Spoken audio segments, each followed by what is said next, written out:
Assalamualaikum warahmatullahi wabarakatuh. Teman-teman kelas 7, kita bertemu kembali di pelajaran IPS di pertemuan kedua kita hari ini.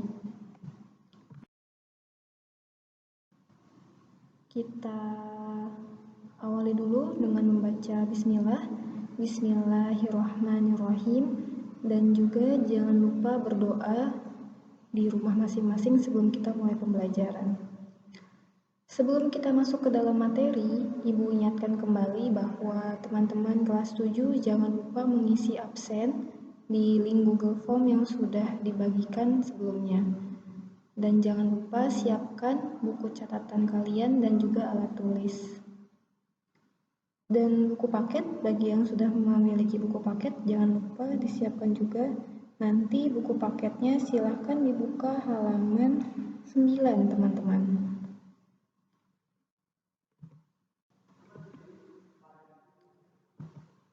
Hari ini kita akan bersama-sama belajar tentang pemahaman ruang di Indonesia melalui peta.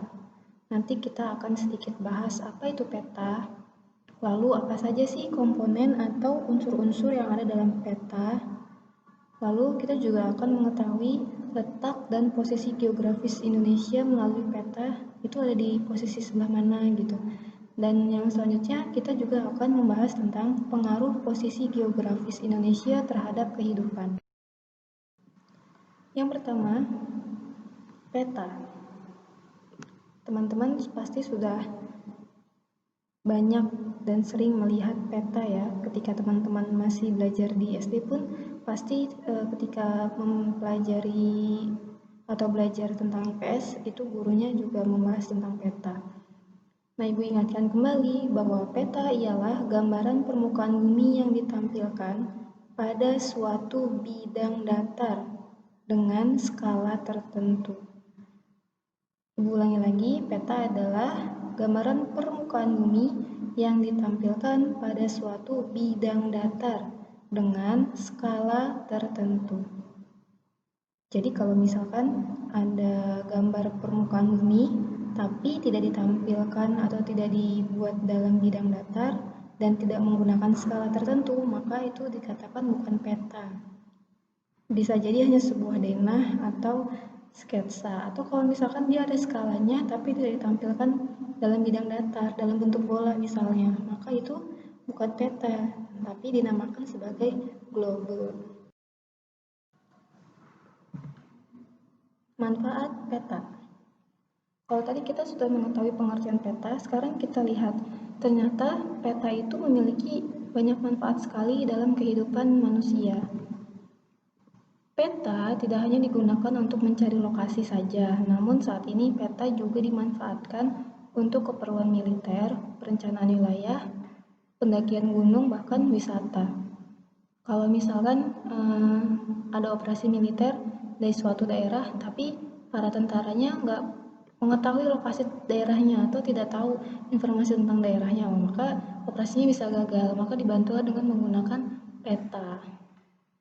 Begitu juga pendakian gunung dan wisata.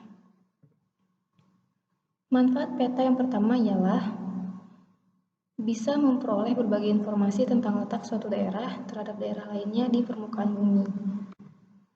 Manfaat yang kedua, memperoleh informasi tentang kedudukan lintang dan bujur suatu tempat atau posisi astronomis suatu tempat di permukaan bumi. Yang ketiga, memperoleh informasi tentang ukuran wilayah, baik itu panjang wilayahnya, lebarnya, dan juga luas wilayah tersebut berapa itu bisa kita ketahui melalui peta. Yang keempat, bisa memperoleh informasi tentang kondisi fisiografis suatu daerah. Kondisi fisiografis itu berarti kita bisa tahu tentang bentuk permukaan buminya atau relief muka buminya, kondisi tanahnya, kondisi air atau sumber air yang ada di daerah tersebut seperti apa. Bahkan sampai bisa mengetahui iklim suatu daerah atau negara itu seperti apa bisa diketahui melalui peta. Yang kelima, bisa memperoleh informasi tentang kondisi sosiografis. Kondisi sosiografis berarti berkaitan dengan kondisi penduduk suatu daerah atau wilayah. Bisa tentang kepadatan penduduknya dan juga persebaran penduduknya. Atau persebaran suku-suku suatu daerah atau negara bisa kita ketahui juga melalui peta. Dan yang keenam, peta juga bisa dimanfaatkan sebagai sumber data, seperti untuk perencanaan pembangunan dan juga untuk penelitian. Misalnya mau membangun sebuah kawasan perumahan di daerah Bantar Gebang Utara misalnya. Itu untuk bisa tahu apakah daerah tersebut bisa digunakan untuk membangun perumahan atau tidak, bisa kita dapat informasinya melalui peta. Kurang lebih seperti itu. Oke, sekarang yang selanjutnya, komponen peta. Tadi kita sudah tahu pengertian peta, kita juga sudah tahu tentang manfaat peta. Nah, sekarang kita akan coba kupas lebih jauh tentang komponen peta atau unsur-unsur peta. Ada sekitar 9 unsur peta yang nanti akan kita bahas bersama-sama. Unsur peta atau komponen peta adalah segala sesuatu atau bagian-bagian yang harus terdapat pada peta. Jadi komponen atau unsur-unsur peta itu hukumnya wajib ada di dalam peta. Kalau ada satu unsur yang hilang, maka dikatakan peta tersebut tidak sempurna atau tidak lengkap. Nah, ini kita akan bahas satu persatu unsur-unsur peta. Yang pertama adalah judul peta. Di slide PowerPoint sudah Ibu beri tanda judul peta. Di peta ini, judul petanya adalah Peta Sebaran Kejenuhan Basa pada Tanah Desa Sembungan. Itu judulnya. Nanti macam-macam untuk judul-judul peta tergantung kebutuhannya. Yang kedua adalah skala peta. Skala peta biasanya berupa skala batang. Kalau misalnya yang ada di peta, yang di PowerPoint ini menggunakan skala batang. Ya betul, skala batang. Atau bisa juga dikatakan sebagai skala garis.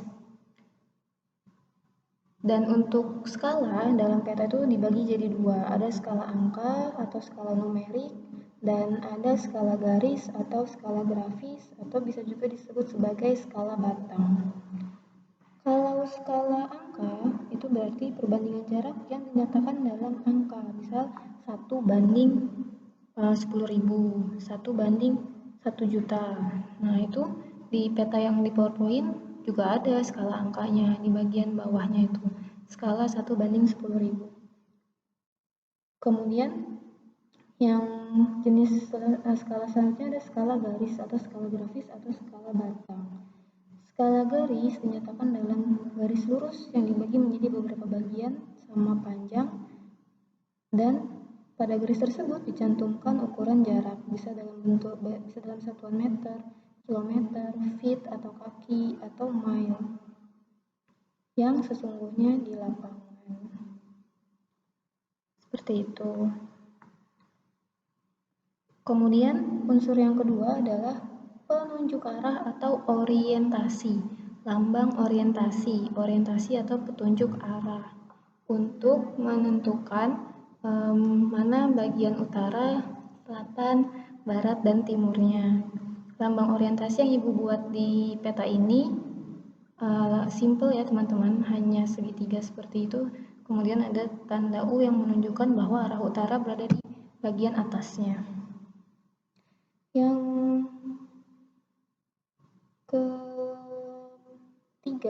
keempat sekarang ya. Tadi yang pertama judul, yang kedua skala, yang ketiga lambang atau petunjuk arah orientasi.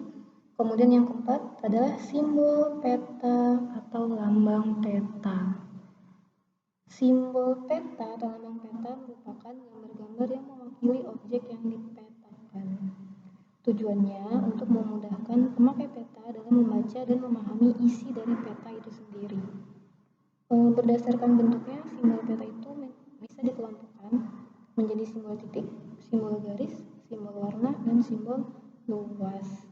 Untuk jenis-jenis simbolnya lebih lengkap lagi, teman-teman bisa lihat di buku paket halaman 12 dan 13. Yang pertama, ada simbol titik. Simbol titik itu ada 3 macam, ada titik piktoral, titik geometrik, dan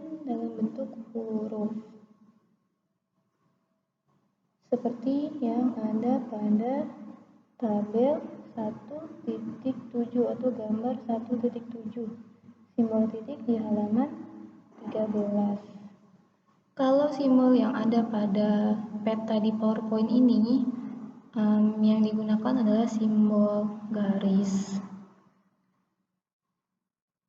dan juga simbol danau dan simbol warna kalau yang ada di peta ini. Kemudian ada yang selanjutnya simbol selain simbol titik ada juga simbol garis, yaitu simbol yang dibuat dalam bentuk garis untuk menunjukkan objek tertentu di permukaan bumi. Simbol ini dapat berbentuk memanjang seperti sungai, jalan, rel kereta api, atau batas-batas wilayah ataupun negara. Seperti yang ada di peta PowerPoint, itu banyak menggunakan simbol garis sebagai penunjuk jalan. Dan juga ada simbol garis yang dipakai untuk menunjukkan simbol sungai yang berwarna biru. Lalu ada juga simbol garis yang digunakan untuk batas daerah ya. Kalau yang di PowerPoint ini yang digunakan adalah batas desa. Lalu setelah simbol titik, simbol garis, ada juga simbol luas. Simbol luas adalah simbol yang menyatakan unsur di permukaan bumi yang mempunyai area atau luasan tertentu. Setiap bentuk gambar pada simbol peta melambangkan keadaan benda yang digambar pada daerah yang dipetakan. Contohnya ini di gambar 1.9 di buku paket teman-teman, halaman 13. Kalau di PowerPoint ada simbol luas yang menunjukkan telaga, namanya Telaga Cebong. Kalau yang di PowerPoint maksud Ibu. Kemudian unsur yang kelima ada garis astronomis. Garis astronomis itu menunjukkan garis lintang dan garis bujur yang ada pada peta, yang menunjukkan posisi astronomis pada peta. Biasanya garis astronomis hanya sebagai tanda di tepi atau pada garis tepi dengan menunjukkan angka derajat, menit, dan detik, tanpa membuat garis lintang dan garis bujur. Tapi kalau di peta yang ada di PowerPoint ini, sengaja Ibu buat garis lintang dan garis bujurnya. Tidak dihapus sama Ibu, jadi tetap kelihatan. Seperti itu. Lalu yang selanjutnya, setelah garis astronomis, unsur peta yang selanjutnya adalah lettering. Lettering itu adalah pengangkaan atau angka dan pemberian tulisan pada sebuah peta. Tulisan biasanya digunakan untuk menuliskan nama sungai, danau, kota, dan nama-nama lainnya. Kalau angka biasanya digunakan untuk menuliskan angka derajat dan ketinggian suatu tempat. Kalau teman-teman buka atlas kalian, di situ akan ada peta, misalkan peta Indonesia atau peta provinsi, misalkan peta provinsi Jawa Tengah. Di situ nanti kan ada tulisan-tulisannya, atau misalkan ada gunung api disertai dengan ketinggiannya. Nah, tulisan ketinggiannya itu disebut lettering. Kalau di peta dalam PowerPoint ini ada tulisan Desa Sikunang, kemudian Sungai Lempong, Telaga Cebong, Jalan Desa. Nah, itu merupakan lettering teman-teman. Jadi penamaan atau pengangkaan supaya memudahkan yang membaca peta memahami peta yang sedang dibaca atau yang sedang dilihat. Itu lettering. Jadi pengangkaan atau penamaan dalam peta bisa berupa huruf ataupun angka. Selanjutnya ada legenda. Legenda ialah keterangan dari simbol-simbol pada peta agar mudah dibaca. Jadi kalau kan nggak mungkin kalau misalkan di peta itu ditulis semua keterangannya, maka biasanya pakai simbol-simbol tertentu. Nanti dijelaskan di dalam legenda. Misalnya ada warna kuning. Warna kuning di peta tersebut tuh maksudnya apa ya? Oh ternyata warna kuning itu menjelaskan tentang kejenuhan basanya berapa persen. Atau misalnya di peta tuh ada, oh ini kok ada garis-garis tapi garisnya beda ya. Ada yang warna coklat, ada juga yang warna biru. Apa bedanya garis coklat sama biru? Oh ternyata kalau garis yang biru itu menunjukkan sungai, Kalau yang coklat itu menunjukkan jalan desa. Jadi legenda memudahkan kita untuk bisa memahami peta yang sedang kita baca. Yang unsur yang selanjutnya adalah sumber peta. Sumber peta dan tahun pembuatan peta. Biasanya ada di bagian bawah. Nah, di peta yang ada di PowerPoint itu ada sumber petanya di bagian bawah. Sumber peta yang di PowerPoint itu menunjukkan bahwa peta ini merupakan hasil dari analisis laboratorium Balai Penelitian Tanah Bogor tahun 2014 dan peta digital rupa bumi Indonesia skala 1:25.000. Nah, itu sumber petanya dan juga tahun pembuatan petanya tahun 2014. Yang terakhir adalah unsur yang ke-9 adalah inset. Inset bukan insert ya. Kadang kakak-kakak kelas kalian itu suka salah menuliskannya dan mereka menuliskannya biasanya insert padahal bukan insert tapi inset. Kalau insert itu acara infotainment di TV ya. Nah, kalau inset itu adalah peta kecil di dalam peta pokok. Jadi di peta yang utuh gitu, seperti yang di PowerPoint, ada peta kecilnya yang fungsinya sebagai penunjuk lokasi daerah yang dipetakan terhadap daerah lain yang lebih luas. Inset peta yang ada di PowerPoint ini adalah peta Provinsi Jawa Tengah. Jadi menunjukkan bahwa lokasi peta yang sedang dibuat ini ada di Provinsi Jawa Tengah, seperti itu. Jadi tujuan inset adalah untuk memperjelas salah satu bagian dari peta dan menunjukkan lokasi yang penting tetapi kurang jelas. Seperti itu teman-teman. Jadi komponen atau unsur-unsur peta ada 9. Yang pertama judul, yang kedua skala, yang ketiga lambang orientasi, yang keempat simbol, yang kelima garis astronomis, yang keenam lettering, yang ketujuh legenda, yang ke-8 sumber peta dan tahun pembuatan peta, dan yang terakhir yang ke-9 adalah inset. Nah, sekarang kita lanjut tentang letak dan posisi geografis Indonesia. Letak dan posisi geografis Indonesia berarti letak atau posisi Indonesia di atas permukaan bumi. Posisi geografis Indonesia itu terletak di antara 2 samudra dan juga 2 benua. Indonesia diapit oleh 2 samudra, yaitu Samudra Hindia dan Samudra Pasifik, dan diapit oleh 2 benua Australia dan benua Asia. Benua Australia ada di bagian selatan, sedangkan benua Asia ada di bagian utara.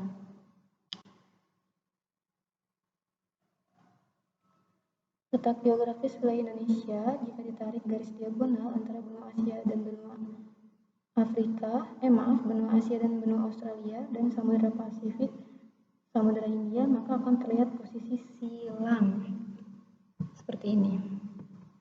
Nah, tanda panah itu menunjukkan bahwa Indonesia terletak di posisi silang, diapit oleh 2 samudra, Samudra Hindia dan Samudra Pasifik, dan diapit oleh 2 benua Asia dan Australia. Kondisi ini yang disebut sebagai posisi silang. Letak geografis yang seperti ini sangat menguntungkan bagi Indonesia. Kenapa? Karena posisi tersebut merupakan persilangan lalu lintas perekonomian dunia. Ini kalau misalkan ada orang dari Jepang mau melakukan bisnis ke Australia, maka mereka pasti akan melewati Indonesia, begitu juga sebaliknya. Atau bisa juga Indonesia dijadikan jalur pelayaran dunia, sehingga nanti akan banyak kapal-kapal asing yang singgah ke Indonesia. Dan itu bisa membantu meningkatkan perekonomian dunia. Letak geografis Indonesia yang berada di antara 2 benua dan 2 samudra menjadikan Indonesia memiliki 2 musim yang senantiasa berganti setiap 6 bulan sekali, yaitu ada musim penghujan dan musim kemarau yang dipengaruhi oleh angin musim atau angin muson yang biasanya nanti akan bertiup dari benua Australia ke benua Asia atau sebaliknya. Oke, nanti kita akan bahas lebih lanjut tentang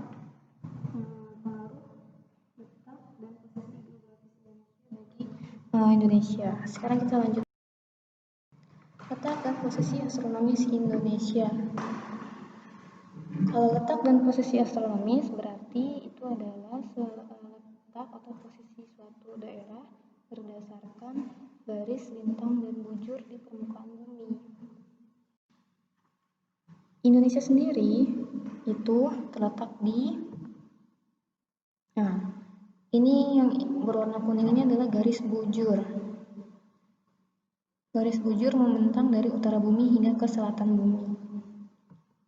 Indonesia terletak di antara 95 derajat bujur timur sampai 141 derajat bujur timur. Garis yang merah ini disebut garis lintang. Indonesia terletak di 6 derajat lintang utara dan 11 derajat lintang selatan. Lintang utara dan lintang selatan lebih besar lintang selatan. Itu menunjukkan bahwa sebagian besar wilayah Indonesia ada di bawah garis 0 derajat atau ada di bawah garis khatulistiwa, atau bisa dikatakan lebih banyak berada di bagian selatan bumi karena lebih banyak daerahnya yang ada di kawasan selatan bumi, itu di lintang selatan. Sedangkan untuk wilayah Indonesia secara umum itu ada di posisi sebelah timur bumi. Kenapa? Karena seluruh wilayah Indonesia ada di bagian bujur timur. Berarti menunjukkan bahwa wilayah Indonesia itu seluruhnya ada di bagian timur. Makanya kita suka bilang bahwa kita adalah orang timur. Maksudnya bahwa kita berada di posisi bumi sebelah timur. Dari posisi astronomis ini, salah satu dampaknya adalah terbagilah zona waktu Indonesia menjadi 3 zona. Seperti ini kurang lebih batas-batasnya. Apa saja zona waktu yang ada di Indonesia? Yaitu waktu Indonesia bagian barat yang meliputi Pulau Sumatera, Pulau Jawa, kemudian Pulau Madura, Bangka Belitung, Kepulauan Riau, dan sebagian Kalimantan.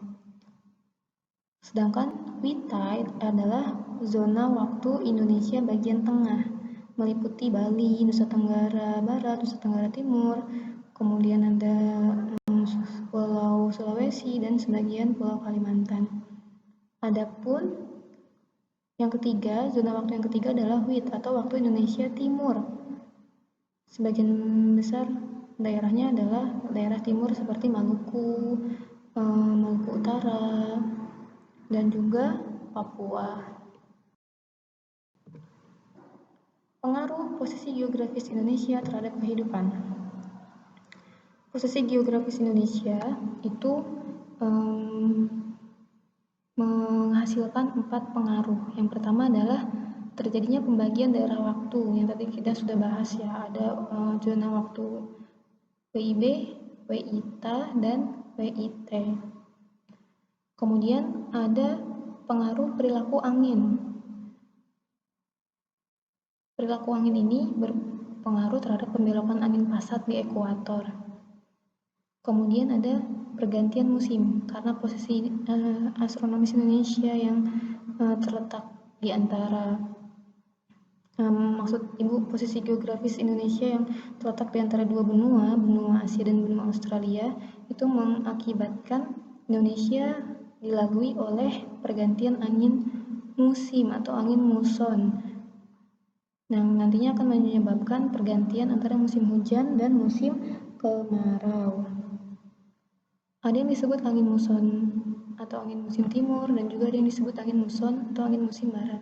Kalau angin musim atau angin muson timur, itu dia berarti anginnya berhembus dari benua Australia ke benua Asia yang melewati Indonesia. Angin musim timur melewati laut yang sempit sehingga tidak banyak mengandung uap air. Sifatnya kering. Angin musim timur menyebabkan Indonesia mengalami musim kemarau, seperti yang sedang terjadi saat ini. Biasanya angin musim kemarau itu terjadi pada bulan Mei sampai dengan Oktober. Karena benua Asia mengalami musim panas sehingga tekanan udaranya minimum. Sedangkan benua Australia mengalami musim dingin, tekanan udaranya maksimum. karena sifat angin itu berhembus dari tempat yang bertekanan udara maksimum ke tempat bertekanan udara minimum, maka angin yang dari Australia itu akan melewati Indonesia untuk sampai ke Asia, tapi sifatnya kering sehingga menimbulkan musim kemarau. Itu angin musim timur, berhembus dari Australia ke Asia. Lalu ada yang disebut angin musim barat atau angin muson barat. Sebaliknya, angin musim barat ini berhembus dari benua Asia menuju benua Australia. Karena angin yang bertiup dari arah barat laut itu melewati laut yang luas, sehingga banyak mengandung uap air. Angin musim barat bisa menyebabkan terjadinya musim hujan di Indonesia. Biasanya terjadi antara November sampai April. Kenapa? Karena pada bulan November sampai April, benua Australia mengalami musim panas, jadi tekanan udaranya rendah atau minimum. Sedangkan kalau di benua Asia itu sedang mengalami musim dingin, sehingga tekanan udaranya pun maksimum atau tekanan udaranya tinggi. Maka berhembuslah angin dari Asia menuju Australia yang melewati Indonesia, tapi banyak mengandung uap air. Karena banyak mengandung uap air, maka ketika melewati Indonesia, dia akan mencapai titik jenuh dan akhirnya akan jatuh sebagai hujan di wilayah Indonesia. Lalu pengaruh geografis, posisi geografis yang selanjutnya adalah ada muncul berbagai macam jenis vegetasi atau jenis tumbuhan atau fauna. Vegetasinya beragam dan kita punya hutan hujan tropis, punya daerah-daerah padang rumput yang luas dan sebagainya karena pengaruh posisi geografis Indonesia tadi. Oke, selesai untuk materi hari ini. Semoga bermanfaat. Kita akan bahas yang selanjutnya nanti di pertemuan selanjutnya insya Allah, karena kita masih akan membahas tentang letak geologis Indonesia di pertemuan selanjutnya dan juga jenis-jenis peta yang belum Ibu bahas di pertemuan kali ini. Jangan lupa untuk cek classwork di Google Classroom. Semoga kalian tetap semangat dan tetap sehat di rumah. Kita tutup dengan hamdalah. Alhamdulillahirrabbilalamin. Wassalamualaikum warahmatullahi wabarakatuh.